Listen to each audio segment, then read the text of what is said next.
Welcome back, and we're moving into a final segment for today. We are joined at this time by the Communications and Marketing Officer for NICH, Holly Edgell. Good morning. Good morning. And welcome. Thanks. And we know once we have you here, that means we're getting an update as to what's happening from NICH. Now, we are going to talk a bit about EXPOFER. Right. Where Belize was well represented. But before we get into that, today is November 1st, which is Dia de los Muertos, and it is being celebrated, has been celebrated in Belize for quite some time. Let's just take a little bit of time to talk about what the House of Cultures are doing across the country. So actually 5 out of our 7 houses of culture have done or are doing finados related, Day of the Dead related events. Mm-hmm. We started actually on Friday night in Benque. They had story night. Mm-hmm. And this is where a lot of elders and storytellers in the community will get people around at the House of Culture and talk about myths, legends, things that are not quite explainable, so it's kind of a spooky event. Yeah. And then House of Culture in Corozal did the big food event that is very linked with the Yucatec Maya, and they did that on Saturday night. It's Hanal Pishan, and that's where just the special foods that are made. It's called Food for Souls. Mm-hmm. So really you're talking about human beings eating the food, but thinking and keeping in mind those who have passed and died, and that we had a really great turnout for that. Then, so today we begin, we have Dia de los Angelitos, which is the All Saints Day, but also focused a lot in Belize, finados culture on children. So you're going to see altars in homes dedicated to children who have passed, and they will have photos, sweets, the treats, the little toys maybe that kids loved, and it will be sort of a tribute to them. So a little bit of a somber day, but certainly a very fitting way to celebrate those children's lives. And then of course tomorrow would be the last day, Dia de los Muertos, with the altars being piled with, again, food, people's homes. Again, you'll have a photo of a loved one, you'll have the foods that they loved, and they say the steam coming from the food is supposed to feed those who have passed. So in the houses of culture, you'll find altars, and you'll find that, for example, in San Pedro tomorrow evening, they're doing a special feast food event, and same thing with Banquitas in Orange Walk. And then sort of San Ignacio, Santa Elena is doing a 2-day event where they're actually paying tribute. They have a tradition of selecting a community member to remember. So this year it's Mrs. Elena Awe, and they have their altar dedicated to her. And she was a well-loved member of that community. So in all of these houses of culture, you'll see slightly different events and ways of thinking about finados and all its different elements that it has. And again, there is often a mass on tomorrow in some communities where there will be a mass. And so this is Belize's own twist on finados. Now, it's interesting because I was joking yesterday that Belize City has really gotten into the Halloween culture. That's right. But traditionally, especially in the Hispanic communities, finados has always been a very important celebration to them, and it's called All Souls Day. It's called Dia de los Muertos. They say finados. You said Dia de los Angelitos. Angelitos. So it has been and continues to be a very important part of a cultural celebration. What's being done in terms of the education part? Sure, I mean, I'm sure if you're from Benque, you know about Yeah. finados, you probably understand much of it. But I know the House of Cultures and NICH work to be able to help people understand why it's done in the first place and the roots of it. I think that's especially important, especially for kids who maybe of a generation that have coincided with this excitement about Halloween. Yeah. And I think that that's one of the key roles that NICH plays through the Houses of Culture, not just this time of year, but through all the different things that we have. We have Garifuna Settlement Day coming up later this month, and again, we'll have a lot of educational opportunities in Stan Creek. But I think that when a family goes into the House of Culture, even if they don't have an altar at home, they can see what that tradition is. And sometimes we as adults don't always explain to our kids why this is happening. So they may have an altar at home, or their grandmother may have an altar, and no one really explained why. why or the reasons behind it. So I think that it's interesting, we can play a role. I have to mention our Institute for Social and Cultural Research. They did a Facebook post a few weeks ago asking people, do you observe finados? And people started posting the pictures of their own altars from their homes. And some said, we used to do it, but for some reason my family doesn't do it anymore. So we started this conversation. So we definitely know that it's widespread, it's embraced. And back to the connection with Halloween, I'm not a religion expert, but it's really interesting to me that across many cultures, there's this time of year, there's something going on there that has come down through the centuries and the years where we do, even though Halloween is now seen as more of a fun thing, it is All Hallows Eve, it's All Saints Eve. And in some traditions around the world, this idea of dressing up and going from house to house, that's one tradition. And then we have this other tradition with finados, which is sort of, there's like this crossover with the costumes and the face paint and the idea of communing with those who have passed. So it's, I think Belize is kind of an interesting cross-section of all these different traditions, and I hope that anybody who goes to the Houses of Culture today and tomorrow, we're welcoming you. Come in, ask questions. Our coordinators at those Houses of Culture are very, very much well-versed in what this is all about. So Corozal has completed their celebration. Benque has as well, but San Ignacio, Santa Elena, Orange Walk. And San Pedro. And you can actually still go to the other Houses of Culture and see their altars and go in. So there's still ongoing, that part of it is still there. Is there any display in Belize City? Not that I know of, but I'm happy to be corrected. And I'm sure people in their homes probably do, so maybe they can post some pictures on your Facebook page or something. Right. But I think that it's a special time of year, and there are even traditional sweets. Traditional sweets, and foods, So if you have an altar in your home and you've never asked your mom or your grandparents what it's all about, this would be a great time. And there's usually going to be a photo of the person that they're thinking of or persons, and you can ask about that ancestor or that friend or that family member that passed. Excellent. So don't miss the opportunity to be able to check out, especially in the Houses of Culture in the north and west, the altars that are set up for the finados. This is a very important celebration for especially the Hispanic community. We know in Mexico it's also very big. And in fact, you spoke about the EXPOFER. And there was also a finados theme there as well. It's no surprise that Belize has embraced some of these traditions because people have migrated from Mexico, go back to Mexico, and we saw that when the NICH delegation is in Chetumal again until tomorrow at EXPOFER, and in the hotels they had an altar. There was even an altar at one end of a basketball court, and at the other end they were playing basketball, and one end of the altar. But so yes, we're at EXPOFER, and this weekend was one of the most exciting parts for us was Belize Night. They basically gave over 3 or 4 hours of the evening of Saturday to a concert, and we had Garifuna dancers, we had Coconut Boy, we had Ernestine Carballo, Youth Connection, and Continental, and wow, it was an amazing. There's Ernestine. She had a little fan who couldn't take his eyes off her. So, but Belize went to EXPOFER at the invitation of one of the municipalities in Quintana Roo. They gave us a booth.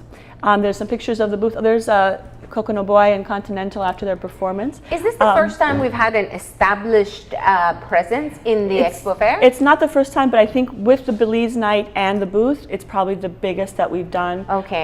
The booth was really showcasing Unique Belize, which is a new program where we are helping artisans around the country to get their goods to the market. So we brought samples of that, and we also brought guidebooks to Belize, maps of Belize. We handed out a lot of freebies just because we want to encourage people from our neighboring country to come.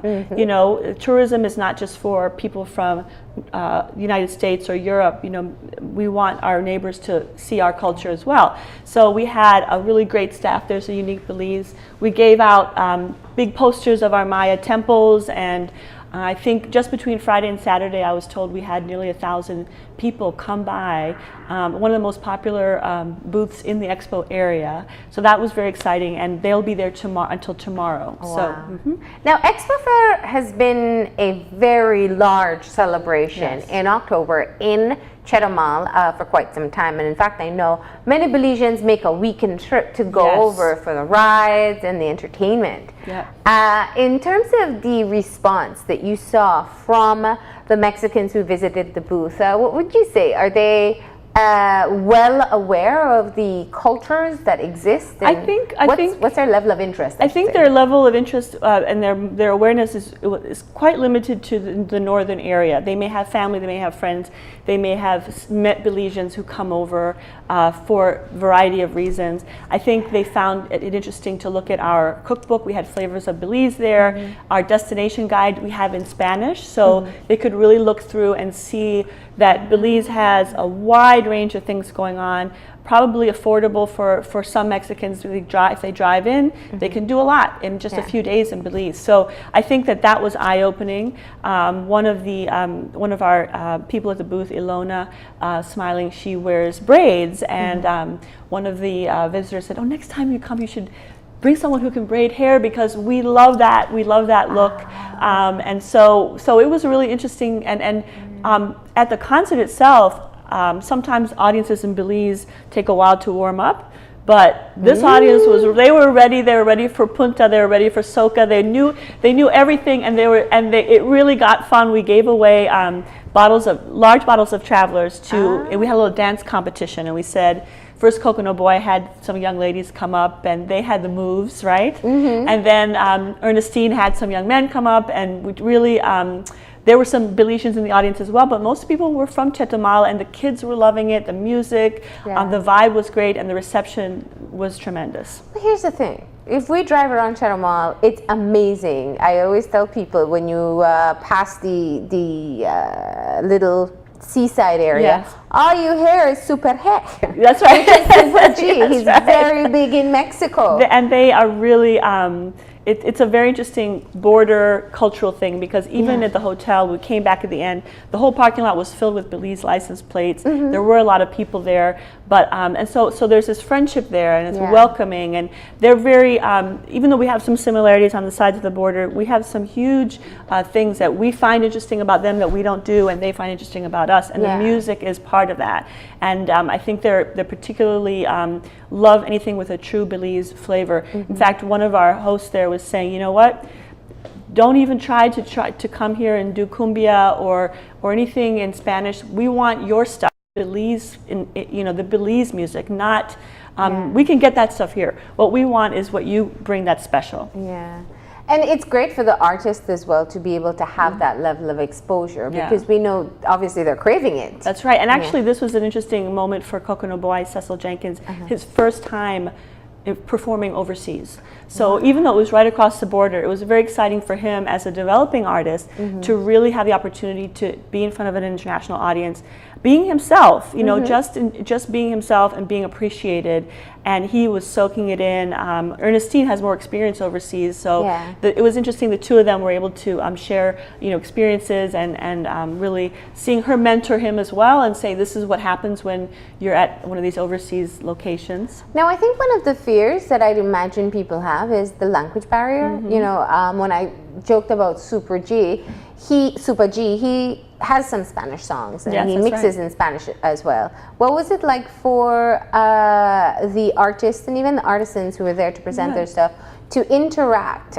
Were they all able to speak Spanish? Did they try to include Spanish, or did they simply just work with nonverbals? I think on the concert it was definitely nonverbals, because the beat is going to be the thing that gets people, and they weren't worried about the lyrics. They just love the music. And when our artists are performing, they do their sort of dance steps and movements, so you can kind of tell when things are getting a little bit more on the racy side, and so people totally got that. We did have people at the booth who were bilingual, so they were very much able to talk and answer questions about Belize in English and Spanish, depending on what the language was. But I do think that a lot, when you're face to face with someone, a lot can be understood, even if you don't speak the language. And from my point of view, it's interesting to me that all over Chetumal, they're very conscious of Belize. Signs are posted in English and Spanish. Menus are in English and Spanish. They're very conscious of the fact that we are coming over in droves to enjoy just a getaway, to shop, to enjoy cultural experiences. So it's a friendly place for Belizeans if they haven't been in a long time. Like I hadn't been in a while. It was a great experience. And would you say the objective of being a part of the Belize Night is really being able to get Mexicans to have interest in coming over? And I have quite a bit of Mexican friends, and unfortunately all they ever know is free zone. That's right. I want to come to the free zone. I really want to come to Belize to the free zone. Do you feel that they were, for lack of a better term, their eyes were open to how much more there is to offer? I think so, and that's really what we're trying to do. At the booth, especially when you had time to really talk to people, they were saying, what about this? I've heard this. Can you tell me more? And we had, in addition to the unique Belize items, we had information about the Museum of Belize. We had information about other tourism and cultural experiences that people can have. And I do think that probably just similar to Belize, when we think about Mexico, we mostly think about what's closest to us and what we can get out of it, right? But I think there's a whole lot more on both sides to experience, and I really hope that some of the people who got these materials in English and Spanish, we had these beautiful maps as well, look down further south in the country and say, hey, wait, this is really interesting. We also had an MC who was able to we talked to him about our lineup, and he was able to talk a little bit about each performer, where they're from, what they do. And so I hope that it results in more of our Mexican neighbors coming below the free zone, south and west, and out east to the Keys, maybe. There's an image of our booth there as well, to see what we have to offer. And as you pointed out, the booths are still up at this point in time. Until when does Till tomorrow's the last day of EXPOFER. And EXPOFER, if you've never been, it's the expo is the only thing that's really indoors. Everything else, they have this huge shopping marketplace area. They have rides, which, as you mentioned, everyone flocks to. They have all these different food areas that you can go to, bars, all rides on little tiny ponies. It's really a fun event. It's free to get into the fair. You just pay as you go on rides or buy food or what have you. So it's pretty big, and for us to be given Belize Night as a showcase, the people who played before us were the federal police have their own symphony orchestra, and they came in their own plane, and so they had a symphony before us, and they had a decent turnout, but as they moved out, you could see people swamping and coming in under the tent to sit down. So we had about 500 people under the tent, and then another 500 were just standing, trying to sort of come closer to hear the music. So it was a nice night. That's great for the artists to be able to experience, and of course a good boost to show that there is an interest. That's right. Otherwise, that's right. Okay. And in terms of just in numbers of persons reached through this experience, what would you say? I would say so. Just because we sort of kept tabs on Friday and Saturday, if you think about 1,000 between Friday and Saturday, and maybe during the week you have a lower, lower turnout, although still people come. I would conservatively say 5,000 to 6,000 people would have come by our booth, and then we had a nice turnout under the tent. So I hope that people are talking about it around their office this week and saying, I went to EXPOFER Belize Night, or hey, I picked this up at the booth. Maybe this is something we can do as a weekend trip. So NICH is very much we want to promote and preserve our culture within Belize, but we also like these cultural exchanges because we feel we have something to offer. All right, excellent. Well, congratulations to the artists who were able to perform and obviously steal the show. That's right. That's right. With Coconut Boy, Continental Cat, and Ernestine Carballo. Oh, there's the part of the dance concert competition. That's motion shot. That's really, and then Youth Connection was incredible. The gentleman behind Ernestine there is the one who won the bottle of rum. You could see the bottle of rum right there. Oh, okay, that's a big bottle of rum that he won. We brought the large size. So thank you to Travelers for that. And obviously the support of the companies who provide the freebies for you is That's also right. important. We had all kinds of great stuff that we were able to give out. And there's Coconut Boy with Boy. his flag and his border-to-border shirt. So it was a good time. He just took it to another border. That's what happened there. Well, Holly, thank you for stopping in and welcome. sharing with us this experience. It definitely is a great opportunity for the artists involved, and hopefully will allow for those who live in Chetumal to be able to venture a little bit further and see what else the country has to offer. Right. Agreed. Thank Absolutely. you. Thank you. All right. We're going to go ahead and take that final break now, and when we come back, we'll have our wrap up, so stay tuned.